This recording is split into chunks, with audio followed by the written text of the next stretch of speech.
आइए फ्रेंड्स, आज हम पढ़ते हैं अटलांटिक महासागर की जल धाराएं। पिछले वीडियो में हमने पढ़ा था प्रशांत महासागर की जल धाराओं के बारे में। तो आप जैसा कि आप इस मानचित्र में देख पा रहे हैं, तो ये है बीच में अटलांटिक महासागर। अटलांटिक महासागर के पूर्व में क्या है? यूरोप, अफ्रीका, और पश्चिम में क्या है? उत्तरी अमेरिका और दक्षिणी अमेरिका। तो देखिए फ्रेंड्स, अटलांटिक महासागर की धाराएं कैसे स्टार्ट होती हैं। तो सबसे पहले ये जो लाइन आपको दिखाई दे रही ये है भूमध्य रेखा।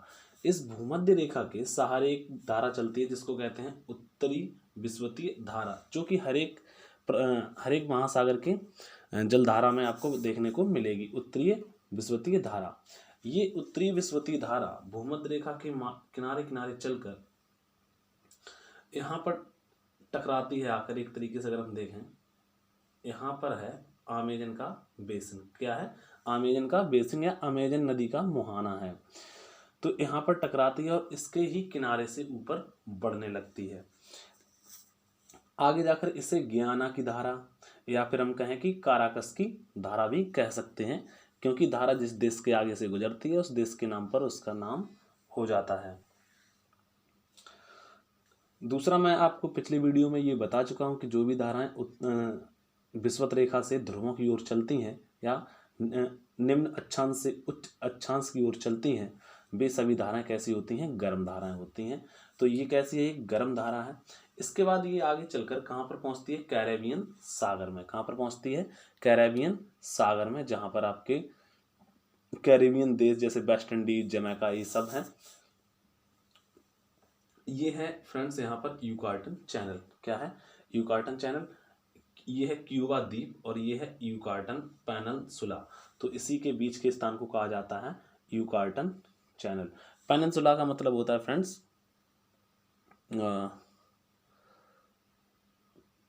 प्रायद्वीप। तो जैसे ही यहाँ से ये क्या है? Yucatan channel. तो यूकाटन चैनल को जैसे ही ये धारा पार करती है तो अब ये पहुंच जाती है यहाँ पर। इसे कहते हैं मैक्सिको की खाड़ी। क्या है ये? मैक्सिको की खाड़ी। याद रखिए, कहाँ पर पहुंचती है? मैक्सिको की खाड़ी। तो आगे जाने के लिए इसे अब रास्ता नहीं होता है। तो यहीं पर देखिए, ये जो आपको दिखाई दे रहा है ये है फ्रेंड्स फ्लोरिडा पेनिनसुला, यानी फ्लोरिडा प्रायद्वीप है। तो इसलिए यहाँ पर इस धारा को क्या कहा जाता है? फ्लोरिडा की धारा कहा जाता है। तो फ्लोरिडा की धारा भी कैसी है? एक गर्म जल धारा है। अब जो गैप कहाँ पर बचा है? यहाँ पर, यानी क्यूबा, ये क्यूबा और ये फ्लोरिडा प्रायद्वीप है, इन दोनों के बीच में जो गैप बचा, यहीं से एक धारा निकलती है। कहाँ चल देती है? ये उत्तर पूर्व की ओर, और ये बिल्कुल उत्तरी अमेरिका के तट के सहारे चलने लगती है। और अब इसका नाम हो जाता है गल्फ स्ट्रीम। क्या हो जाता है? Gulf stream. तो गल्फ स्ट्रीम कई बार एग्जाम में पूछा जाता है कि गल्फ स्ट्रीम कैसी जलधारा है, ठंडी है या गर्म। तो जैसा कि देखिए, आप ऊपर की ओर जा रही है तो ये कैसी है? एक गर्म जलधारा है। इसी क्रम में क्या होता है फ्रेंड्स, एक ऊपर से धारा आ रही होती है जिसका नाम है लैब्राडोर की धारा। क्या है? लैब्राडोर की धारा, क्योंकि यहाँ पर एक लैब्राडोर पेनिनसुला या लैब्राडोर प्रायद्वीप है, उसके नाम पर ही लैब्राडोर की धारा इसका नाम दिया गया है। लैब्राडोर की धारा में फ्रेंड्स कभी कभी बड़े बड़े आइसबर्ग यानी हिमखंड, बर्फ की चट्टानें आ जाती हैं, जिससे कि क्या होता है, कभी कभी अटलांटिक महासागर में दुर्घटनाएं हो जाती हैं कि आइसबर्ग जो होते हैं वे जहाज़ों से टकरा जाते हैं, जैसा कि आपने एक कहानी सुनी होगी टाइटैनिक की। अब गल्फ स्ट्रीम और लैब्राडोर यहाँ पर न्यू फाउंडलैंड के पास में आकर मिल जाती हैं। तो पिछले वीडियो में मैंने बताया था, जहाँ पर ठंडी और गर्म धाराएं मिलेंगी वहाँ पर एक घना कुआसा क्षेत्र उत्पन्न होगा, और वहाँ पर प्लैंकटन जो होती है शैवाल उगाती है, जो कि मछलियों के लिए बहुत ही ज़्यादा लाभकारी होती है। और ये जो पूरा क्षेत्र होता है मछली उत्पादन के लिए बहुत ही ज़्यादा अच्छा होता है। यहाँ पर बहुत ही ज़्यादा मछलियाँ पकड़ी जाती हैं। और इन जगह को क्या क्या दो यहाँ पर दो जगह हैं, ग्रैंड बैंक और जॉर्ज बैंक। बैंक होता है जो थोड़ा उथला हिस्सा महासागर के अंदर, और कहाँ पर है ये? न्यू फाउंडलैंड में। तो मछली उत्पादन के क्षेत्र में यहाँ पर बहुत ही ज़्यादा विकास हुआ है। किसके कारण? गल्फ स्ट्रीम और लैब्राडोर की धारा के कारण, जिससे कि वहाँ पर प्लैंकटन शैवाल उगाता है। और कहाँ पर? न्यू फाउंडलैंड। और दोनों जगह का नाम क्या है? ग्रैंड बैंक और जॉर्ज बैंक। अब यही धारा फ्रेंड्स आगे बढ़ती है। यही धारा आगे बढ़ती है तो इसके इसी धारा से एक ऊपर की ओर इधर चली जाती है धारा, जिसे कहते हैं इरमिंगर की धारा। जैसा कि आप यहाँ पर देख रहे होंगे कि इरमिंगर की धारा नीचे से ऊपर जा रही है तो ये गर्म धारा है। तो इरमिंगर की धारा को कभी कभी ठंडी धारा इसलिए कहा जाता है क्योंकि जैसे ही ये आर्कटिक सागर की ओर बढ़ती है वैसे ही क्या है, इसमें भी बड़े बड़े आइसबर्ग तैरने लगते हैं।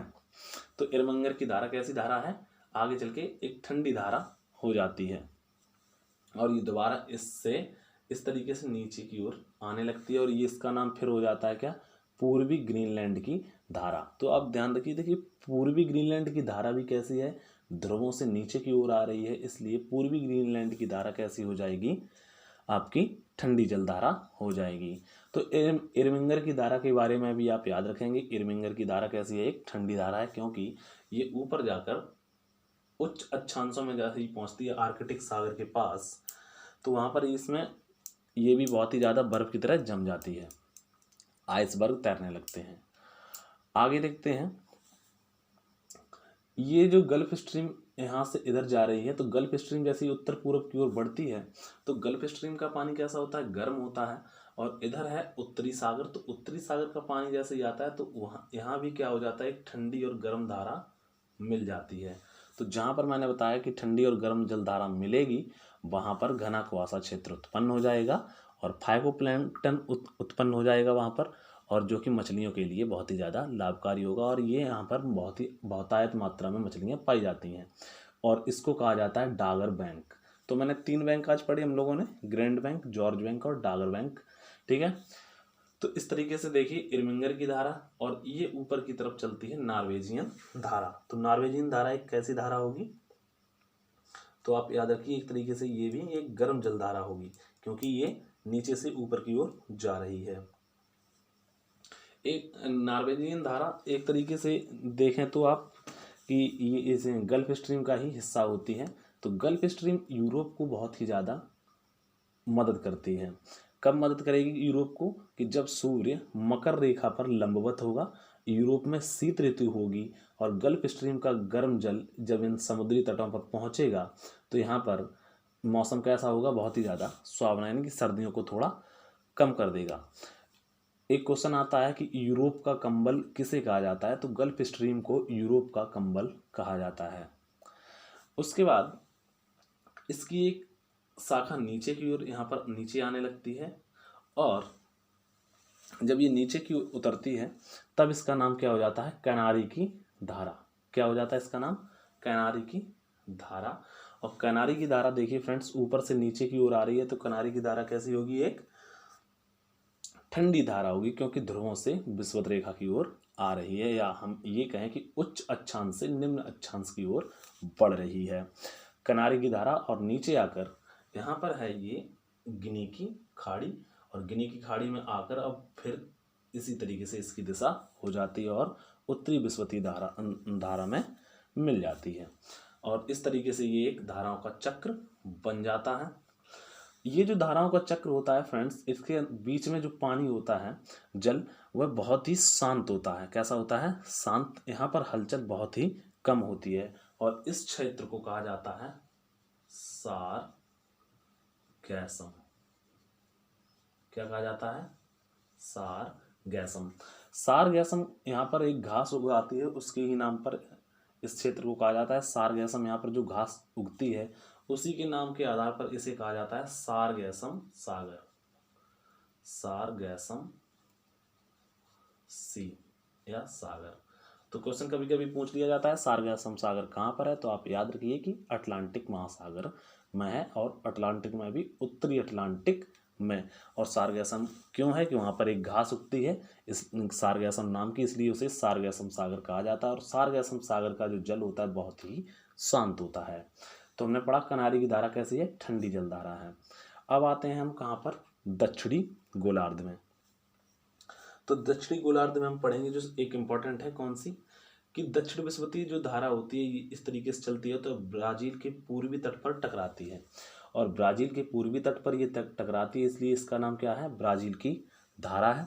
और ये भी देखिए फ्रेंड्स विषुवत रेखा से ध्रुवों की ओर आ रही है तो इसलिए ये भी क्या हो जाएगी, एक गर्म जलधारा होगी। और नीचे से यहाँ अंटार्कटिका से क्या है कि एक और धारा जाती है, और ये भी अपने साथ एक आइसबर्ग लेकर आती है अंटार्कटिका से।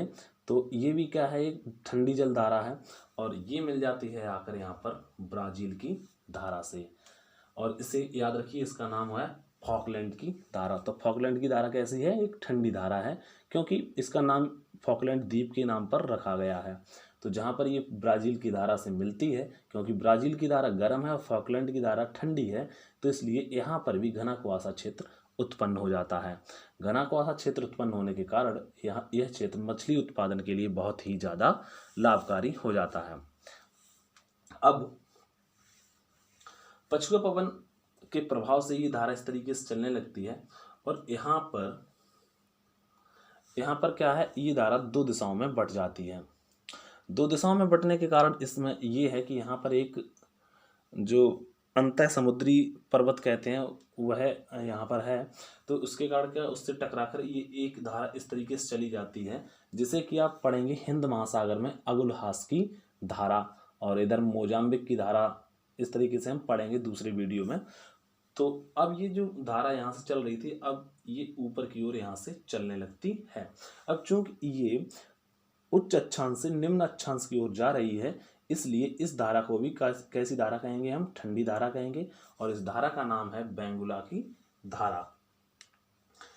तो आज हमने कितनी धाराएं पढ़ी, एक तो लैब्राडोर की धारा, ये ठंडी धारा है, गल्फ स्ट्रीम गर्म धारा, फ्लोरिडा गर्म धारा, फॉकलैंड ठंडी धारा, ब्राज़ील गर्म धारा, बेंगुला की धारा ठंडी धारा है, कनारी की धारा भी कैसी है, ठंडी धारा है, पूर्वी ग्रीनलैंड इरमिंगर, ये दोनों कैसी हैं, ठंडी धाराएं हैं, और नॉर्वेजियन धारा कैसी है, गर्म जल धारा है।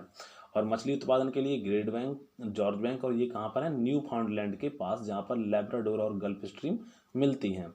और डागर बैंक कहाँ पर है, ये यहाँ पर एक तरीके से समझिए, यहाँ पर है इंग्लिश चैनल, तो इंग्लिश चैनल के पास ही है। और सार्गासम सागर हमने पढ़ा, ये कहाँ पर है, अटलांटिक महासागर में। और सार्गासम सागर एक ऐसा स्थान जहाँ पर पानी बहुत ही शांत रहता है, और इसका नाम सार्गासम घास के नाम पर रखा गया है। ठीक है, तो फ्रेंड्स ये तो था अटलांटिक महासागर की धाराओं के बारे में। एक और धारा इसमें आती है एंटिलीज की धारा। कौन सी, एंटिलीज। यहाँ पर नहीं, मैं आपको ऐसे एक्स्ट्रा बता दे रहा हूँ, ऐसे नोट कर लीजिए। एंटिलीज की धारा कभी कभी अगर पूछ लिया जाए, एंटिलीज की धारा, तो एंटिलीज की धारा जो होती है फ्रेंड्स, एंटिलीज की धारा भी यहाँ पर ही चलती है। यहाँ पर यही धारा जब यहाँ पहुँचती है कैरिबियन सागर से पास में ही, तभी उसका नाम होता है एंटिलीज की धारा। क्योंकि यहाँ पर कई सारे द्वीपों का समूह है, ठीक है, उन द्वीपों को एंटिलीज कहा जाता है, पूर्वी एंटिलीज और पश्चिमी एंटिलीज, तो उन्हीं के नाम पर इस धारा का नाम यहाँ पर एंटिलीज धारा हो जाता है। और एंटिलीज धारा भी कैसी होती है, एक गर्म जल धारा होती है। एक होती है रेनल धारा। कौन सी, रेनल। तो रेनल जल धारा भी कैसी होगी फ्रेंड्स, याद रखिए, रेनल जल धारा जो होगी वह भी एक ठंडी जल धारा होगी। रेनल जल धारा यहाँ पर होती है इस तरीके से। ठीक है, तो ये तो थी अटलांटिक महासागर की धाराएं। आप इनको पढ़िए और रिवीजन करिए, और आपके एग्जाम में बहुत ही अधिक मदद मिलेगी।